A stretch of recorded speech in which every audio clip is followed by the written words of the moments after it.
성교의 달을 맞이해서 또 제게 이렇게 귀한 은혜의 시간을 허락하신 아버지 하나님 앞에 감사와 영광을 돌리고, 또한 김현 목사님께도 감사드립니다. 참 열정 있는 우리 목사님이신데 정말 여러분들과 함께 귀한 사역을 하다가 목이 많이 상하신 것 같아요.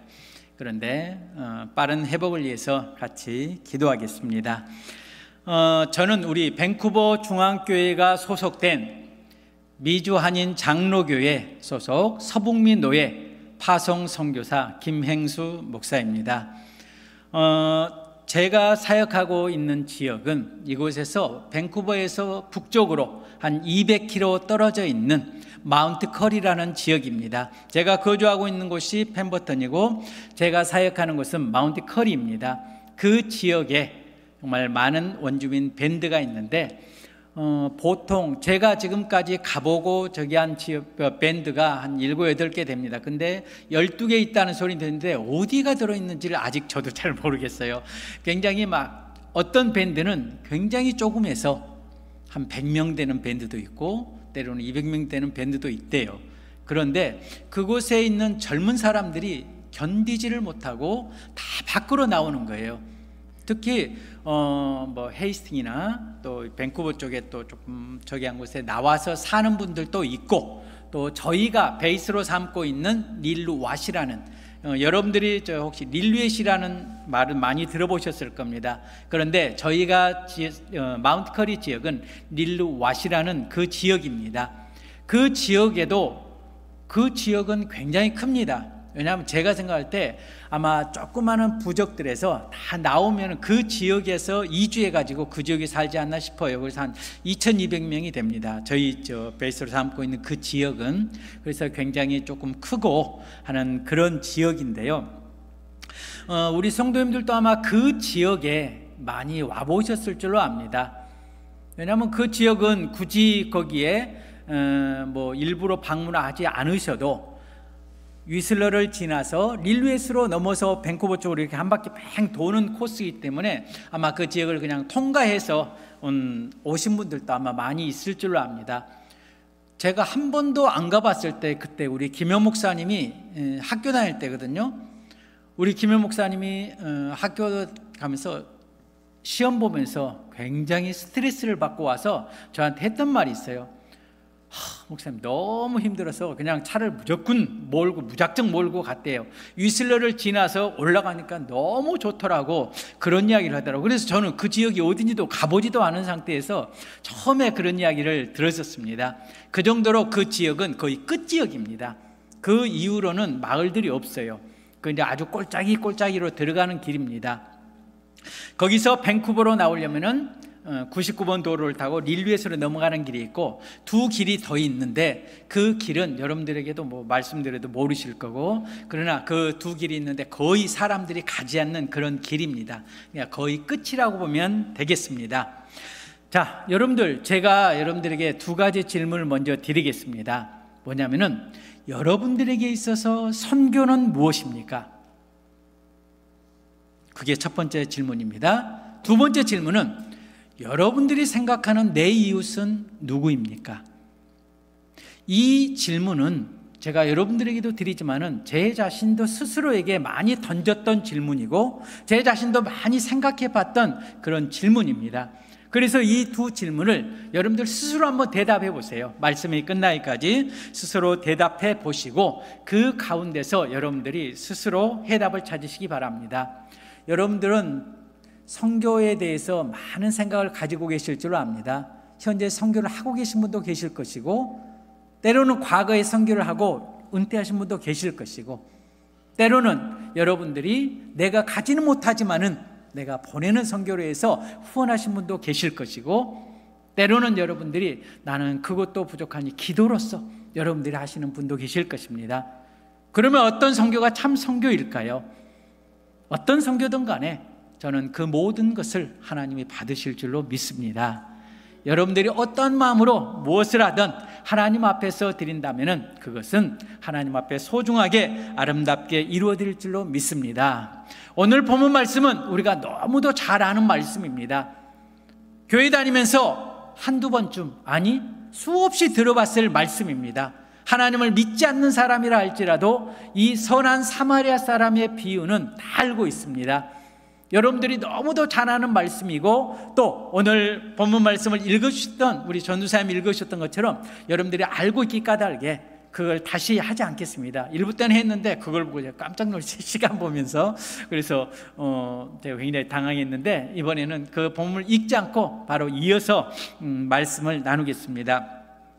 오늘 본문 말씀은 제게 굉장히 특별한 말씀입니다.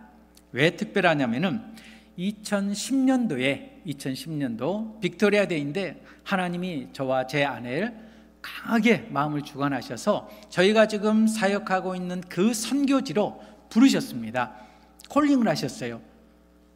근데 저는 그때까지만 해도 그곳을 한 번도 가본 일이 없었거든요. 왜냐하면 그 지역을 지나서 릴루에서는 가봤는데, 그 마을에, 원주민 마을에 들어가서 그곳에서 그 사람들을 보고 내가 그 지역을 돌아본 적은 한 번도 없어요. 그런데 너무도 강한 콜링에 의해서 그곳을 갔는데, 그곳을 돌아보는 상황에서 하나님께서는 또한 제 마음에 그런 굉장히 강한 음성을 주십니다. 네가 사역해야 될 너의 사역지가 이곳이다라고 너무도 확신 있게 마음에 음성을 주셔서, 제가 그때 같이 갔던 분, 4사람이 같이 갔는데 같이 갔던 분들에게 선포를 했어요. 하나님이 내 마음에 이곳이 내가 사역해야 될, 내가 섬겨야 될 사역지라는 말씀을 주신다라고 그분들에게 나누고 기도해 주실 것을 부탁드렸습니다. 그리고서 이제 다시 밴쿠버로 내려와서 밴쿠버에서 이제 약 1달간 지냈을 겁니다. 그런데 어느 날 아침에, 이른 아침입니다. 잠이 깼습니다. 눈은 여전히 감고 있는데 잠이 깼는데, 너무 맑은 정신에 하나님의 또 마음의 음성을 듣습니다. 이런 질문을 하십니다. 제게. 너에게 있어서 원주민은 무엇이냐?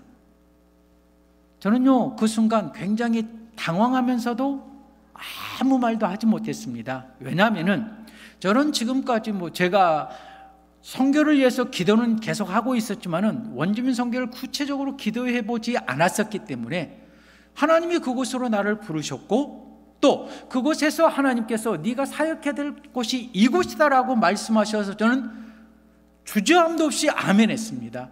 주저함도 없이 그냥 그 말씀에. 왜냐하면 저는 그 지역에 대해서 아무것도 모르거든요. 한 번도 그 지역을 가본 일이 없었기 때문에 몰랐고, 또 아는 사람이 한 사람도 없습니다. 당연하죠. 왜냐하면 교제 본 일이 없었으니까. 가본 일이 없었으니 아는 사람이 있겠습니까? 더더구나 한인들이 살고 있는지 없는지 그것도 알지 못했습니다. 그런데 하나님께서 제게 그런 질문을 하실 때 저는 굉장한 당황하는 마음과 당황하는 마음으로 하나님 앞에 아무 말을 대답하지 못하고, 그 다음에 저와 함께 그때 기도하고 같이 모임을 가졌던 분들이 있는데 그분들하고 나누었습니다. 하나님께서 내게 이런 질문을 하시는데 너에게 있어서 원주민은 무엇이냐라고 하는 그런 질문을 받았는데 아무 대답도 못했습니다 라고 말하니까는 그분들이 여러 말로 저에게 말씀을 해주셔요. 권면을 해주시고 말씀을 해주셔요. 그런데 그 말씀이 제 귀에 하나도 들어오지 않습니다. 지금 저 하나도 기억을 못해요. 왜냐하면 내 마음에 어떤 말씀으로도 해답이 없었기 때문에, 내 마음에 와닿는 해답도 없었고 내 마음에 들어오지 않았기 때문에 저는 그 말씀에 대해서 기억도 못합니다. 그리고 나서 한 답답한 마음을 가지고 3주 정도 지났습니다. 3주 정도 지난 또 똑같이 새벽에 잠이 깼습니다. 그런데 여전히 눈을 감고 있어요. 근데 정신은 너무 맑아진 상태에서 하나님이 말씀을 주시는데 오늘 본문 말씀을 주신 겁니다. 그리고 나서 제가 그 말씀을 받는 순간 제 마음은 너무도 기뻤습니다. 왜 기뻤냐면은 저는 그 당시 원주민에 대한 것도 알고 있었고 이 본문에 대한 깊은 의미를 제가 마음에 묵상하고 있었기 때문에 알고 있었습니다. 그런 묵상하고 알고 있는 상태에서 이 말씀을 받으니 그 뜻이 제 마음속에 이해가 됐어요. 그러다 보니까 너무도 벅찬 감동에 막 하나님 앞에 아멘 아멘 하면서 제가 그 말씀을 받았습니다. 그리고 나서 제가 온전히 그 말씀을 붙잡고 지금 이 순간까지 올 수 있게 되었는데요. 오늘 본문 말씀에 보면은 율법사가 예수님께 그런 질문을 합니다. 내가 어떻게 무엇을 하여야 영생을 얻으리이까? 너는 마음을 다하고 목숨을 다하고 뜻을 다하고 힘을 다하여 주 너희 하나님을 사랑하라. 이것이 첫째 되는 계명이고, 또 둘째 되는 것은 너는 내 이웃을 내 자신같이 사랑하라 말씀하셨다 합니다. 그 말씀을 예수님이 오히려 그 율법사가 질문할 때 율법사가 그렇게 대답을 합니다. 그러니 예수님께서는 그를 칭찬하십니다. 맞다, 너도 그렇게 행하라 하니까 이 율법사가 자신을 옳게 보이려고 다시 한번 질문을 합니다. 그러면 내 이웃이 누구입니까? 오늘의 제목입니다. 여러분들 스스로가 아마 대답도 하셨을 것이고, 여러분들 스스로가 지금도 생각하고 있을 것입니다. 내 이웃은 누구인가? 이 유대인들에게 있어서 이웃이라는 개념은 굉장히 특별합니다. 그 사람들은 자기의 유대인들, 하나님으로부터 부름받은 선민들, 그 사람들이 가장 큰 이웃이고, 더 가까이 나아가서는 자기의 지파들, 그리고 나아가서는 그들의 친구들, 가족들, 그들이 생각하는 이웃의 기준이었습니다. 그 외를 벗어나면 그 사람들은 절대 그들을 이웃이라고 생각하지도 않았을 뿐더러 그들을 절대 하나님의 선민이 아닌, 그들은 개와 돼지처럼 여기는 아주 이방인이라 해서 적대시했습니다. 그 대표적인 예가 사마리아인에 대한 그들의 행동입니다. 사마리아는 북이스라엘의 10개 지파의 수도였습니다. 근데 BC 730년에 그들은 아수르에 의해서 그 사마리아가 멸망을 하게 됩니다. 북이스라엘이 멸망을 당해요. 그런데 북이스라엘의 정복 정책이 뭐였냐면은, 정복하고 나면은 그 다음에 정책이 무엇이었냐면은 그들을 혼합을 시키는 게 그들의 정책이었습니다. 이 지역을 정복했으면은 이 지역을 정복한 사람들을 이곳에 살게 하지 않고 그들을 옮겨서 다른 지역으로, A 지역에서 산 사람들을 B 지역으로, B 지역을 C 지역으로, 이런 식으로 다 혼합을 시켰습니다. 이 사마리아도 그 중에 하나입니다. 아수르가 모든 지역을 정복하고 나갔을 때 그들은 이 사마리아에도 동일하게 다른 지역에 사는 사람들을 이곳에 이주시켜서 그들과 살다 보니, 그들이 살면서 시간이 흐르다 보니까 어떻게 됐겠습니까? 순수 혈통을 유지했던 유대인, 이스라엘 사람들의 그런 혈통이 아니라 혼혈족이 되어버린 겁니다. 이방 사람들도 다른 사람들 다 혼혈이 되어버린 거예요. 그러다 보니까는 이 유대인들은 이 사람들을 보면서 절대 저 사람들을 인정할 수가 없었던 것입니다. 그 외에도 몇 가지 사건을 통해서 더더욱 이 사람들은 이들을 인정할 수가 없게 되었고, 예수님 당시 때는 그들이 사마리아 지역을 통과하지도 않았고 그 지역을 들어가지도 않았습니다. 왜냐하면 그들은 그들을 이웃으로 생각하지도 않았고 상종도 안 했기 때문입니다. 얼마만큼 심했냐면은, 여러분들 예수님이 주 사역제로 사역했던 지역이 어디입니까?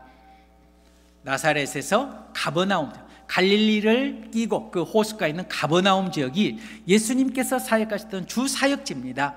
그런데 그곳에서 나사렛까지 한 40km의 거리가 되고, 이 나사렛에서 예루살렘까지는 남쪽으로 거의 140km, 요즘 같으면은 차로 달릴 때 한 160km 이렇게 내비가 뜨더라고요. 그런데 직선으로 이렇게 그으면 한 140km 정도 됩니다. 그런데 그 지역을 이 사람들이 왕래를 많이 했습니다. 왔다 갔다 많이 했습니다. 근데 제가 성지순례를 갔을 때 요르단에서 느보산에서 바라본 이스라엘은 어떤 형태였냐면은, 그냥 예루살렘에서부터 그냥 쭉 능선을 끼고 그냥 바라보는 게 그냥 평평했습니다. 물론 여리고나 이런 데는 밑에 쪽으로 이렇게 해가지고 보였는데, 대체적으로 제 느낌은 그냥 완만한 능선을 이루고 있었어요. 그러면 생각할 때 나사렛에서 예루살렘까지 온다 그러면 어디로 오겠습니까? 그 능선을 따라서 그냥 쭉 내려오면 되거든요. 그런데 이스라엘 사람들은 그렇게 하지 않았습니다. 왜냐? 그 지역의 한중간에 사마리아가 있었기 때문에 그들은 그 지역을 통과하지 않았습니다. 그리고 어떻게 왔느냐?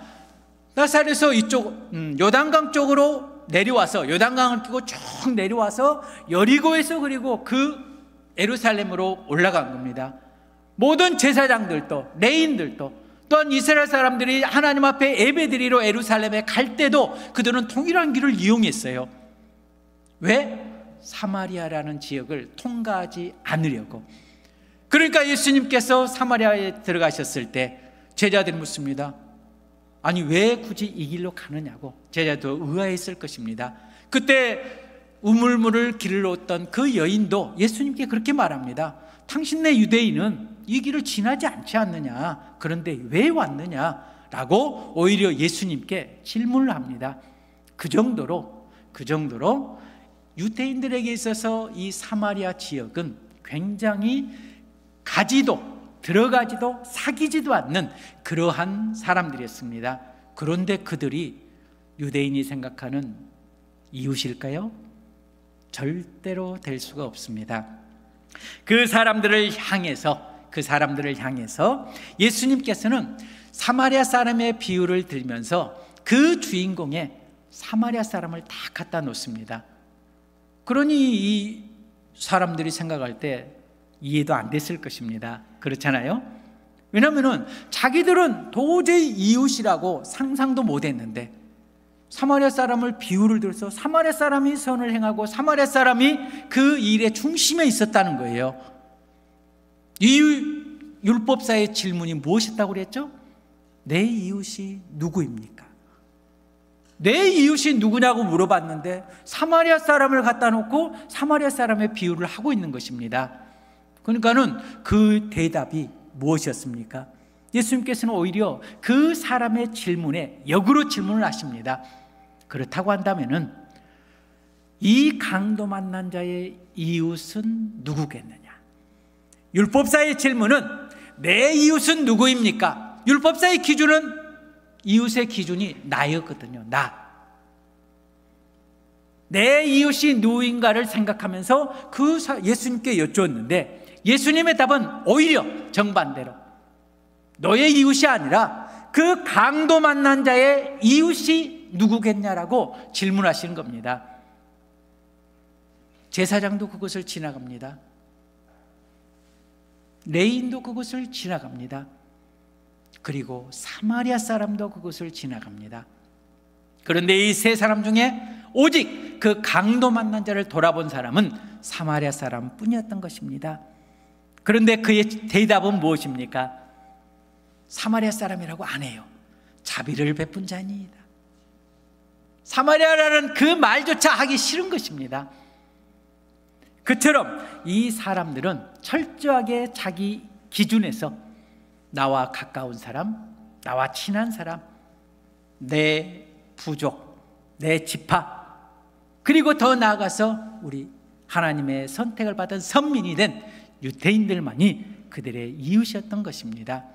그러나 주님은 그것을 내 이웃이라고 말씀하지 않습니다.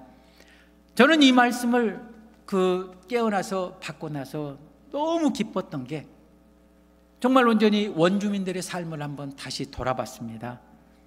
원주민들의 삶이 어떻습니까? 여러분들 미국에 물론 콜럼버스가 처음으로 이 북미 대륙을 발견하고 이쪽에 아메리카 대륙을 발견하지만은 1620년에 메이플라워호를 타고 플리무스라는 지역에 정말 청교도와 그 외의 사람들 102명이 초대 이민자로 그들이 옵니다. 그곳에 왔을 때 그들이 도착한 것은 거의 11월 말, 거의 12월 가까이 됐습니다. 그러니 얼마 안 있으면 이제 겨울이 다가오고 그 다가오는 그 겨울에 그들이 정말 완전히 털고 떨고 굶주려 죽기 시작합니다. 이제 양식도 거의 다 떨어져 가고 추위에 견디지 못하고 죽어갑니다. 그들에게 도움을 줬던 분들이 바로 그곳에 살고 있었던 원주민입니다. 그들에게 도움을 주고 이제 봄이 되었는데 봄이 되어서는 이제 옥수수를 심을 수 있는 재배할 수 있는 옥수수 재배법도 알려주고 그 가운데서 그들에게 먹을 양식도 나눠주면서 그들이 살아갈 수 있도록 그들을 도와줍니다. 그런데도 그들이 그곳에 도착해서 또 많은 사람들이 죽어갑니다. 왜 죽어간 줄 아십니까? 그들에게 양식이 없어서 죽어간 게 아니라 비타민이 없어서 그들은 죽었다고 합니다. 근데 그때 당시 비타민이 없어서 죽어가던 그들에게 그들이 메이플 시럽을 제조하는 방법을 알려주어서 그들이 그 메이플 시럽을 먹음으로 그들이 이어서 살아가고 그 땅에서 정착을 하게 됩니다. 그 기간 동안에 서로 돕고 서로 협력하면서 살았는데 55년이라는 시간이 지나면서 그때부터는 더 많은 백인들이 들어오면서 그들을 향해서 땅을 뺏기 시작합니다. 그들이 이제는 정복을 하기 시작해요. 그러면서 55년에 정말 처음으로 원주민 대표의 어떤 군사들과 이 백인들과 싸움을 했는데 원주민이 대패를 하게 됩니다. 그래서 그들이 철저하게 이제 물러나기 시작하고 더 나아가서는 그들이 몰려서 원주민 보호구역으로 저 지정된 곳에 묻히기 시작합니다. 그곳에 갇히기 시작합니다. 그곳에서 그들이 정말 완전히 도움을 주고 그들이 살아갈 수 있도록 모든 것들을 대해줬는데 그들은 오히려 시간이 지나면서 그 땅을 정복하고 그들을 오히려 원주민 보호구역을 만들어서 그 지역에 그들을 몰아넣기 시작했던 것입니다. 우리 캐나다는 어떻습니까? 여러분들 아까도 방송에 나왔지만은 기숙학교라는 것을 만들어서 그 기숙학교에 1883년부터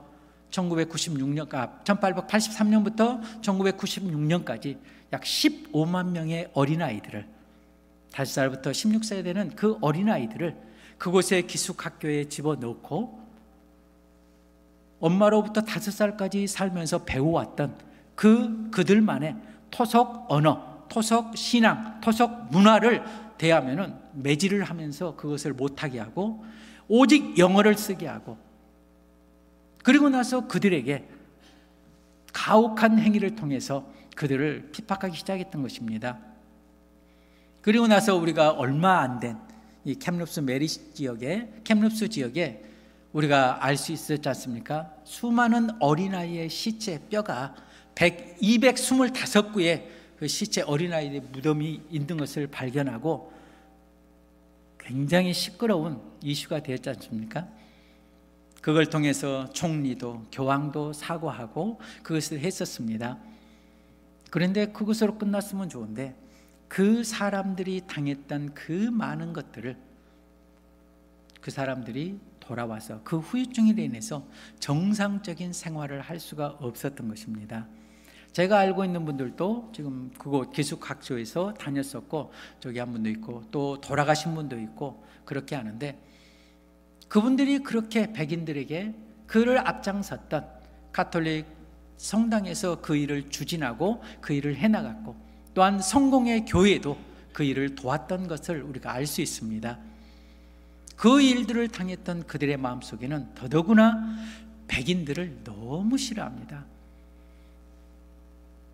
제가 지금 조금 이따 또 우리 어떻게 지금 사역하고 있는지 말씀드리면서 거기 나올 텐데요. 그 백인들이 상당히 같이 사역합니다. 그런데요, 그분들이 이제는 다 떠납니다. 처음에는 꽤 많이 백인들도 저희하고 사역하는 분들이 계셨거든요. 근데 지금은 다 떠나고 이제 백인이 한 가정 남았어요. 왜 떠나냐면은 백인들이 뭔가를 하려고 하면 너무 싫어하는 거예요. 물론 돌아가시고 이사간 분들이 다 떠나가셨어요. 근데 그 한 가정 남은 그 가정도 이제 곧 떠나갈 것 같아요. 왜? 백인들을 너무 싫어하니까 이 사람들이 그곳에서 못 있는 거예요. 떠나가는 거예요. 그런 걸 보면서 그들의 마음이 아직도 그 상처로 가득하다라는 것을 알 수 있습니다. 우리는 알 수 있잖아요. 우리는 직접 겪어보지 않았지만 우리 여기 연로하신 어르신들은 일제 36년간의 그 시간을 통해서 그 짧은 시간이었지만 그 시간을 통해서 엄청나게 많은 어려움과 고통을 당하면서 지금도 그 정말 상처로 인해서 우리 후손들도 똑같이 그것을 아파하고 힘들어하고 있지 않습니까? 그런데 그들은 그 기숙학교의 역사가 무려 130년이 넘습니다. 그 시간 동안에 수많은 사람들이 합니다. 그러니까 요즘 만나는 우리 원주민들은요, 영어를 너무 잘합니다. 근데요, 제가 여담이지만 그 원주민 학교에 거기 가면은 그 마을에 여기 노스 밴쿠버에 있는 캐필라노 유니버시티가 있습니다. 그 분교가 그 저희 지역에 분교가 있습니다. 그곳에는 거의 95% 이상이 원주민들이에요. 그 중에 이제 제 아내와 저도 거기 학생으로 가서 같이 공부하고 있는데, 우리 가르쳤던 그 선생님이 항상 두 가지 이런 말씀을 하세요. 나는 두 분류의 학생을 데리고 수업을 한다. 왜냐하면 영어는 너무 잘하는데 문법이나 이런 것이 너무 약한 학생들이 있고, 또 문법은 너무 잘하는데 영어 말하는 데는 너무 또 부족한 학생들이 있다라는 거예요. 그건 우리를 빈대서 하는 말씀이거든요. 그처럼 그들은 정말 온전히 영어는 그곳에 배웠기 때문에 너무 잘하지만은, 그러나 그들의 마음속에 정말 말할 수 없는 상처로 지금도 아파하고 있고 지금도 힘들어하고 있다는 사실입니다. 그러다 보니까는 그것을 어떻게 가장 잘할 수 있냐면은 그들의 집들을 방문해 보면은 너무도 잘합니다. 너무 답답할 정도로 정리도 못하고 너무 그냥 힘들어요. 그냥 이런 말씀을 드리면 제가 원주민을 디스하는 것 같아서 안 하려고 하는데, 그러나 현실이기 때문에 간단하게 지금 말씀드려요. 너무 답답합니다. 이들이 왜 이렇게 살까? 왜 이렇게 살까? 그들은요, 어떤 직장을 잡아도요, 오랫동안 하지를 못해요. 하지를 못하는 이유가 다른 백인들하고 같이 일하다 보면은 너무 일을 그냥 안 하니까 그냥 거의 또 레이오프를 당합니다. 그처럼 그들의 삶과 그들의 생각과 그들의 모든 생활이 그냥 무너지다 보니까 희망도 없고 뭘 하고 싶은 것도 없는 거예요.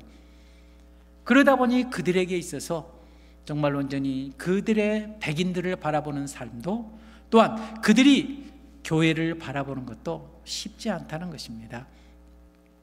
하나님께서 2010년도에 저희를 그곳에 부르시고, 그 다음에 우리가 할 수 있는 게 아무것도 없었습니다. 아까도 말씀드렸지만 아무것도 알지 못하기 때문에. 그래서 우리가 할 수 있는 것은 제 아내와 제가 한 달에 한 번씩 그 지역을 방문하기 시작한 겁니다. 그래서 한 달에 한 번씩 그 방문을 하고 그 지역을 돌아보면서 기도하고, 그리고 나서 한 가지 어떤 정보를 알게 되면은 그것이 너무도 막 마음이 기쁨이 되는 거예요. 지금에 와서 보면은 아무런 어떤 정보 같지도 않은데, 그때 당시는 그것이 우리를 계속 또 그곳으로 인도하는 어떤 힘이 되었습니다. 그래서 그곳을 방문하는데 한 2년 정도를 그렇게 꾸준히 방문했습니다. 저희가 생각할 때는 하나님이 저희를 부르시고 금방 밴쿠버의 모든 일들을 정리하고 그 다음에 올라갈 줄 알았어요. 근데 그 시간이 무려 7년이라는 시간 동안을 하나님께서 밴쿠버에서 훈련을 하게 하시는 거예요. 제가 지금 여러분들에게 말씀드릴 수 있는 것은 제 마음에 하나님 앞에서 고백할 수 있습니다. 하나님이 2010년도에 저를 부르셨고, 지금 2024년도 곧 14년이라는 시간이 흐르는 그 시간 동안 이곳에서 7년 동안 준비케 하시고, 또한 7년 동안 올라가서 크게 많이 한 일도 없어요. 그런데 그 기간 동안에 한 번도 이것이 진짜 하나님의 뜻인가라고 의심해 본 적이 없다는 거예요. 고민해 본 적이 없다는 거예요. 왜냐하면 하나님이 주신 마음이기 때문에 저는 그렇다고 확신합니다. 누구나 어떤 일을 보고 일이 진척이 안 될 때 이게 맞나? 라고 생각할 수 있지 않습니까? 제 마음이 어떤 고다서가 아니에요. 저도 얼마나 많은 일 가운데 숱이 변동되는지 모릅니다. 너무나 가벼워요. 그런데 하나님의 부르심 속에서는 한 번도 그것이 정말 내가 이 길이 하나님의 길이고 하나님의 뜻이고 내가 가야 될 길이 맞나? 내가 그때 정확하게 하나님의 음성을 들었나? 라는 것을 고민해 보거나 그것 가지고 갈등해 본 일이 없다는 사실이, 저는 하나님 앞에 상당히 고백할 수, 하나님이 저희를 그곳에 보내셨고 그곳에서 하나님의 일을 이루시기를 원하신다는 것입니다.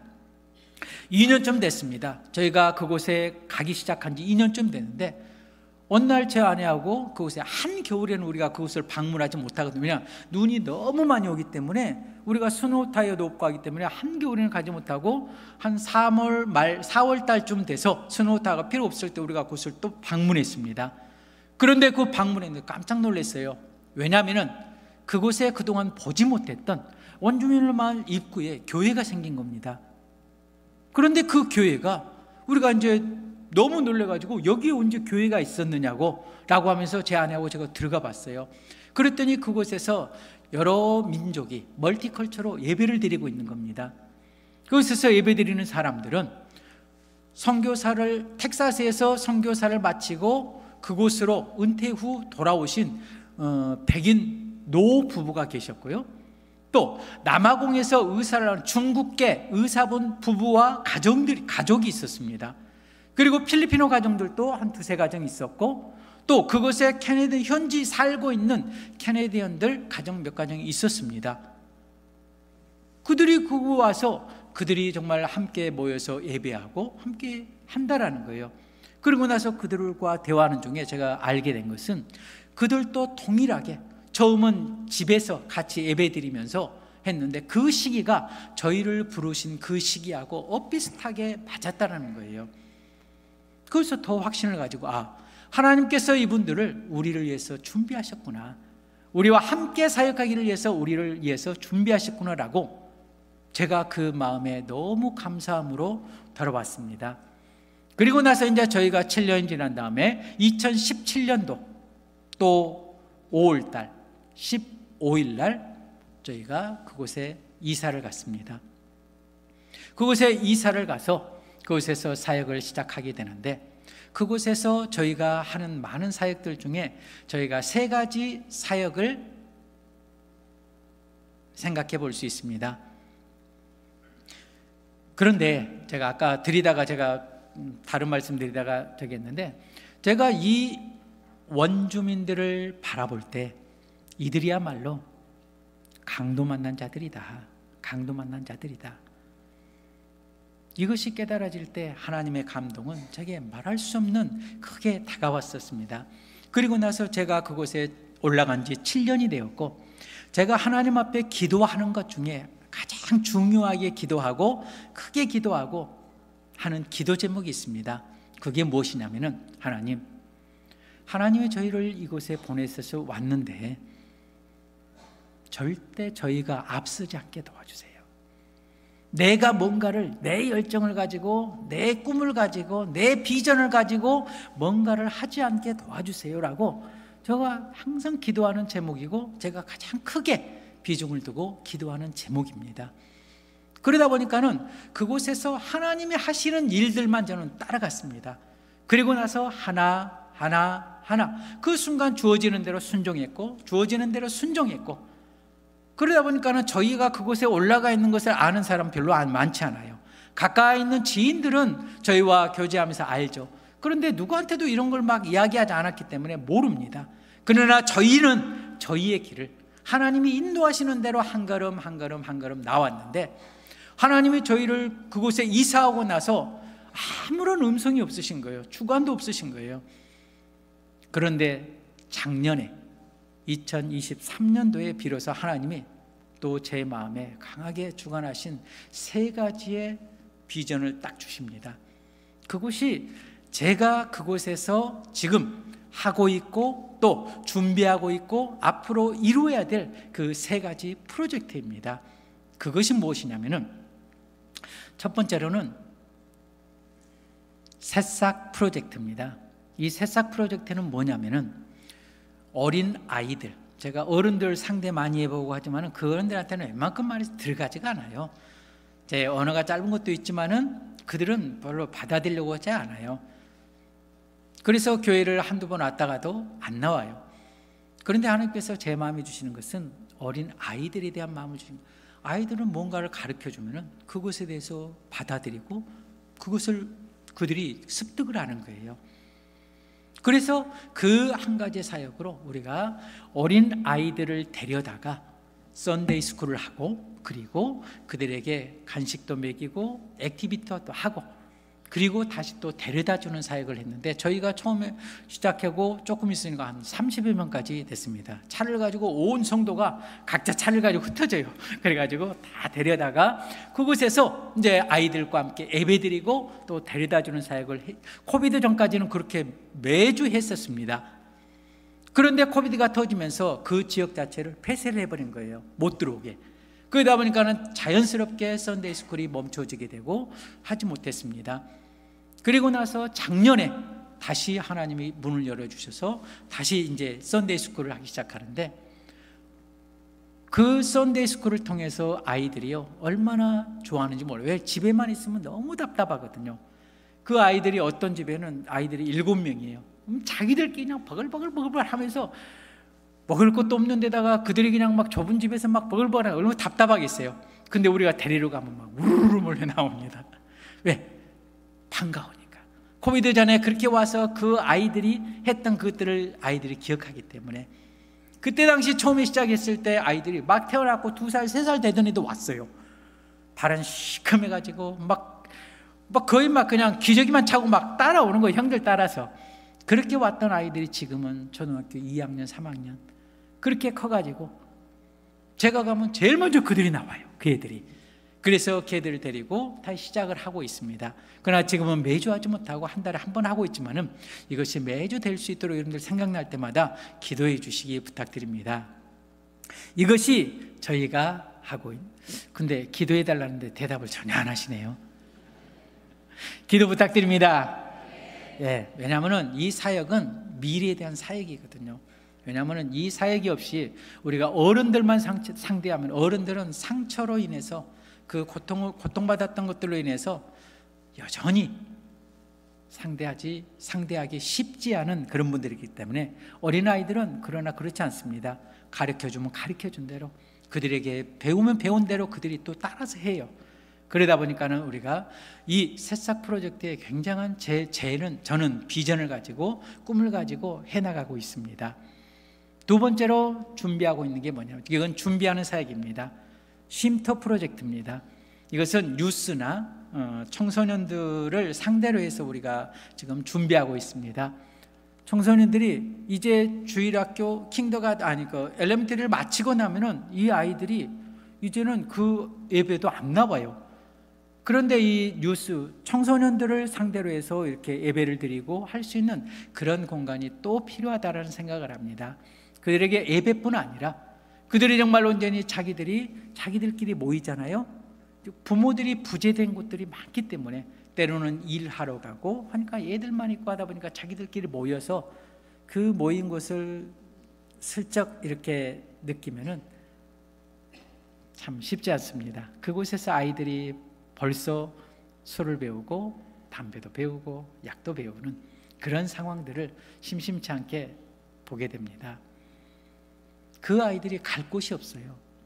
그 아이들이 할 곳이 없습니다. 저희 예배당은 이미 어떤 개인 사유지에 공간을 지어서 지금 예배당을 하고 있는데, 그곳에 애들이 올 수 있는 분위기가 안 돼요.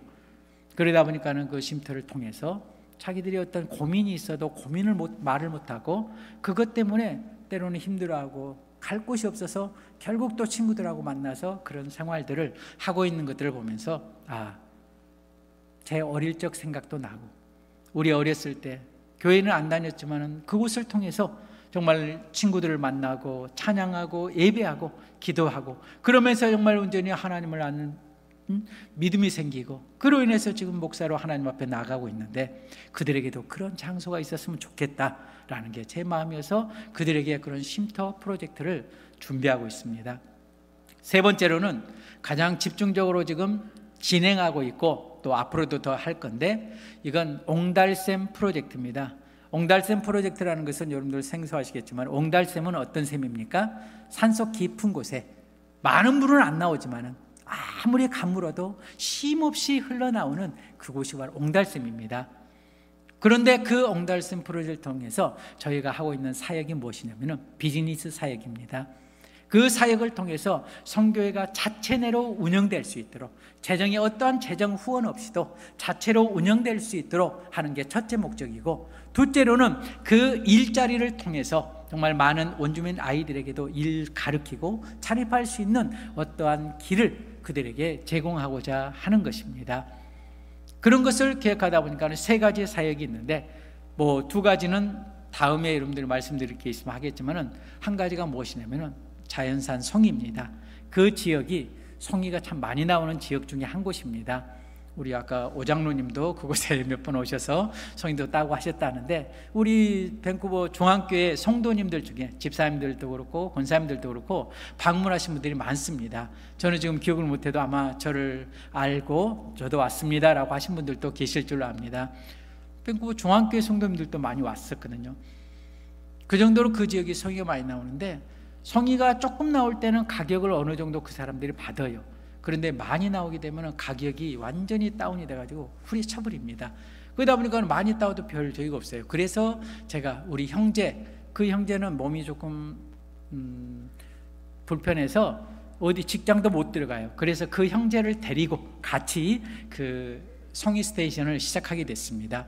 지금 4년째인데 하나님께서 작년에, 그것도 참 간증하려면은 굉장히 다이나믹한데, 작년에 하나님께서 굉장히 많은 또 경험을 할 수 있도록 허락하셨습니다. 그래서 그 사역을 하고 있고, 봄에는 여러분들도 드셨겠지만은 고사리를 여러분들에게 또 판매하고 있습니다. 그 고사리는 제가 직접 할 수가 없어요. 왜냐하면 저희 지역은 그렇게 많은 고사리가 나오지 않아요. 그래서 북쪽에서 또 고사리 많이 나오는 곳에서 채취해서 또 가져오는 것을 저희가 또 팔고 있습니다. 그런 사역들이 있습니다. 그 비즈니스 사역을 통해서 그 모든 일들이 아름답게 잘 이루어지고, 더 나아가서 저희 선교회가 정말 온전히 어떤 후원도 없이 그 모든 일들이 아름답게 이루어지기를 소망합니다. 오늘 결론지어 말씀을 드리겠습니다. 제가 여러분들에게 질문을 드렸습니다. 여러분들에게 있어서 선교는 무엇입니까? 네, 제게도 질문한다고 그랬죠. 저에게 있어서 선교는 무엇이냐면은, 하나님이 주신 응답은 내 이웃을 사랑하라는 것입니다. 내 이웃을 사랑하라. 그러면 내 이웃은 누구입니까? 강도 만난 자의 이웃이 자비를 베푼 자요 사마리아인이었던 것처럼, 정말 그들이 강도 만난 자와 같은 그러한 삶을 살고 있는 그들에게 제가 사마리아인의 역할을 하기를 원하는 게 하나님의 뜻이라는 것입니다. 그러면 주님께서 제게 주신 최종 결론적인 말씀은 무엇입니까? 너의 이웃은 너 옆에 있는, 너 주위에 있는 그 사람들도 이웃이 될 수 있지만, 그러나 정말로 너의 도움이 필요한 모든 사람이 내 이웃이 될 수 있다는 사실입니다. 그게 원주민이도 될 수 있고, 그것 또한 내가 길 가다가 정말 내가 온전히 아무런 나와 연관이 없는 사람이 어려움을 당했을 때 도와줄 수도 있는 것이고, 그 모든 것 가운데서 우리는 하나님의 뜻이 어디에 있는가를 생각할 때 제 자신은 그것이 바로 하나님이 제게 주신 하나님의 뜻이라고 제가 받아들이고 아멘입니다. 한 가지만 더 여러분들에게 질문을 드리겠습니다. 이 사마리아 사람이 강도 만난 사람을 도와줄 수 있었던 이유가 무엇입니까? 왜 도와줬죠? 제사장도 그 상처나고 다친 사람을 두고 자기도 다칠까 봐 피해서 지나갑니다. 레인도 지나갑니다. 그런데 그 사마리아 사람만이 유일하게 그 사람을 도와줬습니다. 왜요? 그 이유가 무엇입니까? 33절의 말씀에 보니까 딱 한마디예요. 그를 불쌍히 여겼다고 말씀합니다. 불쌍히 여겼다. 우리가 선교를 할 때 내가 아는 분이니까 내가 못 가서 저기 하니까 하고 여러 가지 이유로 할 수 있겠지만은, 우리가 선교하는 이유 중에 가장 중요한 이유가 그들을 불쌍히 여길 수 있는 마음으로 그들에게 할 수 있는 행함이 될 수 있기를 주님의 이름으로 축복합니다. 마태복음 5장 7절에 저희에게 이렇게 말씀하십니다. 긍휼히 여기는 자는 복이 있나니 저희가 긍휼히 여김을 받을 것이며, 우리가 그들을 향해서 불쌍하는 마음으로, 불쌍히 여기는 마음으로 그들을 불쌍히 여길 때 예수님은 우리를 향해서 우리의 부족함과 연약함과 때로는 우리의 악함을 보시고 우리를 불쌍히 여기셔서 우리에게 은혜 베푸시고 우리에게 큰 감동으로 하나님의 말씀을 따라 살 수 있도록 이끄실 줄로 믿습니다. 기도하겠습니다. 사랑의 아버지 하나님, 감사합니다. 내 이웃은 누구이니까? 라는 율법사의 질문에 예수님께서는 누가 강도 만난 자의 이웃이냐라고 오히려 질문하십니다. 주님, 저희들 돌아봅니다. 내 이웃이라고 하는 그 사람들을 향해서 때로는 내 친척, 내 친구, 내 가까이 있는 사람들만 우리가 돌아보고 정말 나와 상관없는 사람이 어려움을 당할 때 우리는 외면하지 않는지, 우리가 선교를 할 때 나를 드러내기 위해서 선교를 하고 또한 나와 친하기 때문에 그곳에 선교비를 보내고 하는 그러한 선교가 아니라 진정 그 영혼 한 영혼을 불쌍히 여김으로 우리가 행하는 모든 행함이 되게 도와 주시옵소서. 감사하며 예수 그리스도 이름으로 기도드립니다. 아멘.